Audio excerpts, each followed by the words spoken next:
ने राजेंद्र गुढ़ा को सदन से बाहर निकाला। विधानसभा की कार्रवाई को स्थगित कर दिया गया और राजेंद्र गुढ़ा को मार्शल के जरिए, मार्शल की मदद से बाहर निकाला गया। सीधी तस्वीरें भी हम आपको दिखाएंगे विधानसभा की, जहां से जन टीवी के न्यूज कोऑर्डिनेटर योगेंद्र शर्मा इस वक्त हमारे साथ जुड़ रहे हैं।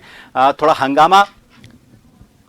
हंगामा वहां पर हो रहा है, इस वजह से कुछ तस्वीरें हो सकता है कि साफ ना आए, लेकिन हम पूरी कोशिश करेंगे कि वो तस्वीरें आप तक पहुंचाएं। काफी हंगामा इस वक्त विधानसभा की कार्रवाई के दौरान देखने को मिला है। आपको बता दें, राजेंद्र गुढ़ा ने आज विधानसभा की कार्रवाई शुरू होने से पहले ही कल ये घोषणा कर दी थी कि वो एक लाल डायरी लेकर विधानसभा पहुंचेंगे, और जब से उन्होंने विधानसभा की कार्रवाई को लेकर लाल डायरी का जिक्र किया था, तब से इस पूरे मामले में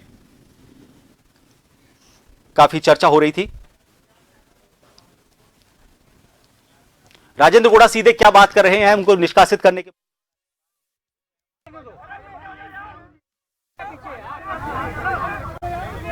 वीरेंद्र, तुम कहां खड़े हो? आपको मार्शल ने बाहर निकाला, आपने स्पीकर के सामने अपनी पूरी बात बता दीजिए। बोलिए भाई साहब, बोलिए। अरे चुप हो जाओ। मैंने तो शुक्रवार को मात्र 15 सेकंड में ये कहा था कि हमारे राजस्थान के अंदर महिलाएं सुरक्षित नहीं है, उनके साथ दुष्कर्म की घटनाएं बढ़ रही हैं, और हमारे प्रदेश का, हमारी सरकार के टाइम में हमें अपने गिरेबान में झांकना चाहिए। उसके बाद में मुझे नोटिस नहीं दिया, मेरे से किसी ने बात नहीं की और मुझे सीधा बर्खास्त कर दिया गया। सत्र चल रहा था, मैं हमारे अध्यक्ष जी, माननीय अध्यक्ष जी के पास गया और मैं मेरी विधायक के रूप में मैं पूछना चाह रहा था कि अब मैं मंत्री नहीं हूं, मैं बैठूं कहां, मेरे बैठने की व्यवस्था नहीं है। मुझे विधायक के रूप में कहीं बैठने के लिए जगह नहीं दी गई थी। मुझे किस चेयर पर बैठना, मैं ये पूछना चाह रहा था, और मुझे क्यों मुझे बर्खास्त किया गया, उस बारे में मैं मेरा वक्तव्य देना चाह रहा था। और उसके अंदर मैं कहना चाह रहा था, मेरी बात मैं 2 मिनट में, 5 मिनट में खत्म करना चाह रहा हूँ। अध्यक्ष जी ने मुझे बोलने की इजाजत नहीं दी। इसके बीच में धारीवाल जी ने बोलना शुरू किया। मैं धारीवाल जी को कहा, साहब मैं बोलना चाह रहा हूँ। मुझे सदन से बर्खास्त किया गया है और महिलाओं के इशू पर बर्खास्त किया गया है। मेरे क्षेत्र की एक लड़की, बच्ची 20 साल की प्रियंका का 2 दिन पहले गला रेत कर हत्या कर दी गई। दूल्हे और दुल्हन को गोली मार दी गई मेरे क्षेत्र में। हमारे रोज दुष्कर्म के कीर्तिमान स्थापित हो रहे हैं।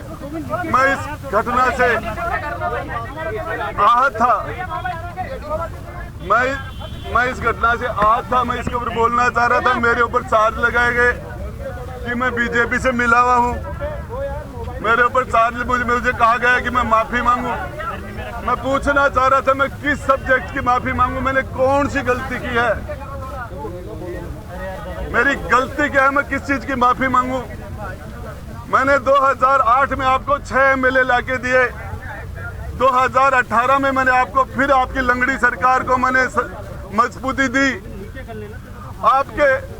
आपके सरकार के संकट में मैंने आपका साथ दिया। राज्यसभा के मेंबरों में मैंने हर बार हम आपके पैनल से जीत के नहीं आए थे। हमने आपको राज्यसभा में 1 नहीं, 2 बार नहीं, 6 बार वोट दिया है। हमने पिछले कार्यकाल में इनको वोट दिया, इस कार्यकाल में वोट दिया, और उसके बाद आज वो मेरे पर चार्ज लगा रहे हैं कि मैं बीजेपी से मिला हुआ हूँ। मैं बताना चाह रहा हूँ इन सारे लोगों को, किस तरीके से कांग्रेस के नेताओं के ऊपर फिल्में बन रही हैं। मेरे पास वो डायरी थी, वो डायरी मेरी छीन ली गई।